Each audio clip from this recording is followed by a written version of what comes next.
Hello my dear students, good morning all of you. नमस्ते बेटियों। हमेशा खुश रहिए, मुस्कुराते रहिए, खूब पढ़िए लिखिए, तरक्की कीजिए और अपने माँ बाप का, अपनी इस यूनिवर्सिटी का और देश का नाम रोशन कीजिए।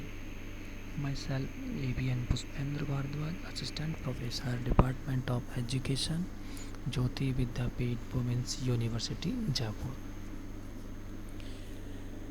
Tomorrow we will be discussed on meaning of wage differentials, meanings और उसकी डेफिनेशंस के ऊपर डिस्कस किया।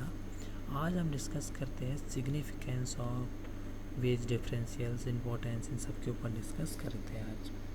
ना wage difference significance with some other importance. Wage differential have a great economic and social significance specially in under develop और developing countries.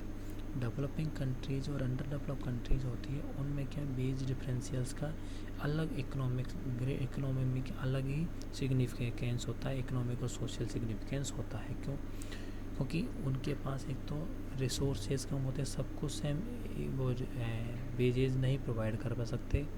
अगर सबको इतनी वेजेज प्रोवाइड करवाए तो उनके पास पैसे की कमी पहले से ही होती है, तो रिसोर्सेज कम होते हैं इस वजह से, as they are directly related to the allocation of economic resources of a country and are responsible for the growth of state and national income।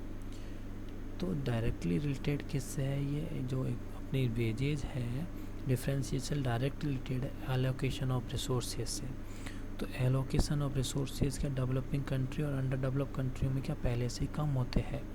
तो एलोकेशन इस तरीके से किया जाए उन रिसोर्सेज का कि हमें मैक्सिमम से मैक्सिमम आउटपुट हो सके और हमें हर एक वर्कर्स को सेटिस्फाई करते हुए चले। फिर ताकि इससे क्या होगा, एलोकेशन इस तरीके से होगा तो हमारी स्टेट और नेशनल इनकम होगी, वो ग्रोथ होगी। रेस्पॉन्सिबल है ये इकोनॉमिक रिसोर्सेज हमारे है, वो स्टेट और नेशनल इनकम के लिए रेस्पॉन्सिबल है। This is because the literacy level, skill और एक्सपर्टीज एंड लर्निंग एटीट्यूड में है wide variation and economic development में भी forcing employment.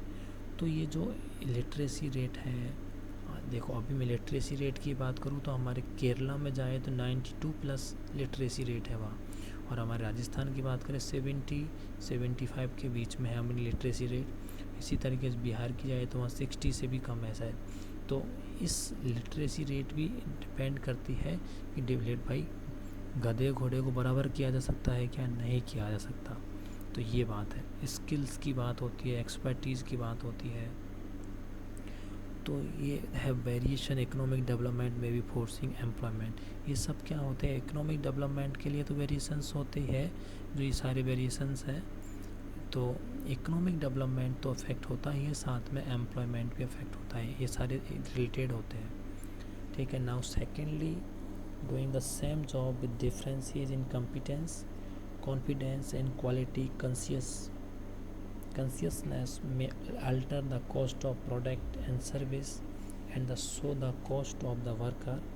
As such, wage or salary differentiation help the organization in building compensation structure for various type of job and varying level of supervision। देखो second की बात करें कि एक ही job है, दोनों की जो अभी मैं हूँ और एक मेरा दूसरा बंदा, उन दोनों की जॉब हमारे दोनों की सेम है, बट मैं क्या हूँ, एक्सपीरियंस पर्सन हूँ, मेरे पास नॉलेज ज़्यादा है, मेरे पास जो डिग्री है मेरे पास वो भी ज़्यादा है। तो मुझे और उसको अगर सेम वेजेस पेमेंट होगा तो दोनों को हमें अलग अलग, तो हमें मेरे मन में तो होगा कि यार मेरे से ज़्यादा इसको कुछ मेरे बराबर कुछ आता भी नहीं है, उसको मेरे बराबर पेमेंट हो रहा है, तो दिक्कत होगी ना फिर। तो इस तरीके से इन सबको दूर करने के लिए भी वेजेज डिफ्रेंशिएशन ज़रूरी होता है।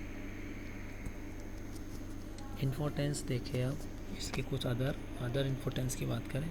Veg differential have a great economic and social significance for they are directly related to the allocation of resources. इस डायरेक्टली रिलेटेड होता है, ये क्या डायरेक्ट रिलेटेड होता है एलोकेशन ऑफ रिसोर्सेज से of a country, including manpower, growth of national income and peace of economic development. social welfare activity depends in a large measure on such wage differential as will cause labor to be allotted among different occupations, industries, and geographical area in the economy in such a manner as to maximize the national product. तो national product को maximise करने अलग अलग geographical areas में different occupations में industries में ये ज़रूरी होता है, क्योंकि इससे क्या हमारा मैक्सिमाइजेशन जो होता है नेशनल प्रोडक्ट का वो ज़रूरी होता है। तो इस डिफ्रेंसीसन इस जोग्राफिकल बेसिस पर होता है, तो सही होता है वो। Next is unable full employment of the resources of the economy to be attained, and next is facilitate the most desirable rate of economic progress। तो डिफरेंशियल बेज डिफरेंशियल से इकोनॉमिक प्रोग्रेस भी डिजायरेबल रेट है अपनी, वो economic progress की, resources की, employment, full employment है, ये सारे अटेनेबल हो जाते हैं इससे बेज डिफरेंशियल से। सबको एक पेमेंट करेंगे तो सबको कहाँ से पेमेंट किया जाएगा, ये सबसे बड़ी प्रॉब्लम है। Wage differential reflect difference in the physical and mental ability of workers। देखो फिजिकल वर्क्स काम करने वाले हमेशा उनको सैलरी, आप देख लो कभी भी मजदूर वर्ग को देखेंगे जो है उनकी जो वेजेज होती है बहुत कम होती है, और जो मजदूर वर्ग के ऊपर है उनकी वेजेज ज़्यादा होगी है क्योंकि वो मेंटल एबिलिटी के बेसिस पर, फिजिकल एबिलिटी के बेसिस पर दोनों में डिफरेंसेज होते हैं। Differences in productivity, in the efficiency of management, and in consumer preference, and act as signpost for labor mobility by providing an important incentive for labor mobility. They bring about a reallocation of the labor force under changing circumstances. Under competitive conditions, wages are determined by conditions of demand which reflect the productivity of worker, and conditions of supply which reflect the attractiveness of job. The level of wage would depends upon the relative scarcity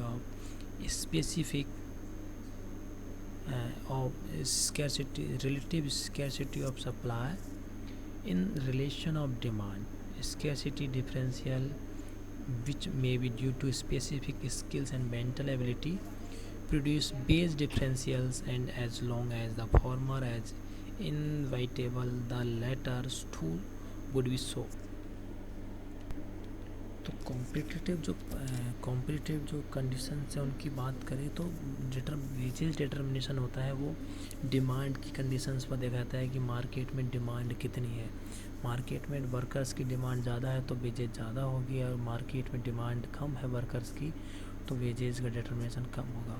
साथ में सब conditions of supply के basis पर भी competitive उसके wages determination देखें तो supply market में अगर वर्कर्स की ज़्यादा है, बहुत ज़्यादा है, तो वेजेस डिटर्मिनेशन कम होगा, वेजेस का डिटरमाइन होगा वो कम होगी, क्योंकि मार्केट में अगर हम बोलूँ कि मैं एक दिन के 400 रुपये दूँगा वर्कर को, तो वो 400 रुपये में जो सप्लाई मार्केट में ज़्यादा है तो वो अगर काम नहीं करना चाहेगा तो दूसरा काम करेगा, दूसरा नहीं तो तीसरा, क्योंकि मार्केट में सप्लाई ज़्यादा है।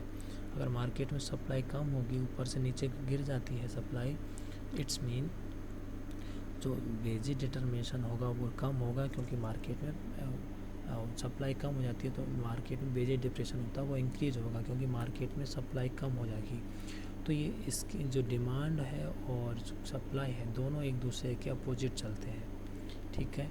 ये क्या होती है, जो स्पेसिफिक स्किल्स होती है और मेंटल एबिलिटी होती है, फिर दोनों में अलग अलग होता है, क्योंकि फिर जब वो स्पेसिफिक स्किल्स हो, जब मेंटल एबिलिटी कितनी हो, मार्केट में सप्लाई होगी तो वेजेस कम ही मिलेगी। ये बात हो गई है अपनी। और आगे बात करें, in the other words, wage differentiation reflect the different degree of scarcity of different categories of labor, and since different categories cannot be reduced to the same degree of scarcity in the market, wage differentiation are inevitable। Wage differentials होगा वो reflect करता है different degree of scarcity of the different categories of labour. तो labour की जो different categories है, different अलग अलग लेबर की जो कैटेगरीज होती है उनकी कमी को दिखाता है। डिफरेंट डिग्री दिखाएगा, जो अपन के बेसिक डिफ्रेंसिएशन होगा वो डिग्री डिफरेंट अलग अलग डिग्रियों को शो करेगा। मार्केट में लेबर की जो कैटेगरी होंगी उनकी कमी को दिखाएगा कि मार्केट में ये कमी है। तो डिफरेंट जितनी जितनी बेसिक डिफ्रेंसिएशन होगा उतना वैसे सही है। And since different categories can not be reduced to the same degree of scarcity in the market, तो ये जितनी डिफरेंट जो कैटेगरीज है इनको रिड्यूस नहीं कर सकते सेम डिग्री ऑफ स्केर्सिटी से मार्केट में। ठीक है, बेसिक डिफरेंशियल इनवाइटेबल, तो बेसिक डिफरेंशिएशन इनवाइटेबल होगा, क्योंकि मार्केट में भाई अलग अलग डिग्री होनी चाहिए। अगर अलग अलग डिग्री सेम, अगर उनको अलग अलग डिग्रियों को रिमूव कर रहे हैं तो बेसिक डिफरेंशिएशन का कोई मतलब ही नहीं है। क्योंकि बेसिक डिफरेंशिएशन इसलिए है कि मार्केट में अलग अलग जो डिफरेंट डिग्रीज है जॉब की, वेजेज की, इनकी, तो वो अलग अलग उनको रिड्यूस कर दिया जाएगा, तो बेस डिफरेंशिएशन का कोई मतलब नहीं है, तो वो रिड्यूस नहीं होनी चाहिए। ठीक है बच्चों, तो आज ये डिस्कस किया अपन ने, सिग्निफिकेंस देखा और इम्पोर्टेंस देखे उसके बेस डिफरेंशिएशन के। तो बेसिक डिफरेंशिएशन से क्या, इससे सही रहता है जो भाई जितना स्किल्ड पर्सन है, जितना एक्सपीरियंस है, जितना उसके पास नॉलेज है, लिटरेसी अगर उसकी ज़्यादा है, उसकी ट्रेनिंग जो कैपेसिटी एक्सपीरियंस ज़्यादा है, ये रिस्पॉन्सिबिलिटी ज़्यादा है, इसके बाद और अकाउंटेबिलिटी ज़्यादा है, तो इन सब के लिए कॉम्प्लेक्सिटी भी ज़्यादा है, तो इन सब के लिए क्या है, उसको ज़्यादा पेमेंट मिलना ही चाहिए। जान का जोखिम है तो पेमेंट ज़्यादा मिलना चाहिए। भाई जान साथ धो दे बैठेगा तो क्या करेगा कोई फिर। इस तरीके से बेजेज उस रेट इन सब के अलग अलग फैक्टर्स के बेस पर अलग अलग डिफ्रेंशिएट होना चाहिए। या अपना डिफ्रेंशिएशन सिग्निफिकेंस देखिए इसके और इम्पोर्टेंस के बात किए। नेक्स्ट क्लास में नेक्स्ट टॉपिक साथ मिलेंगे बच्चों। Thank you so much, enjoy your day.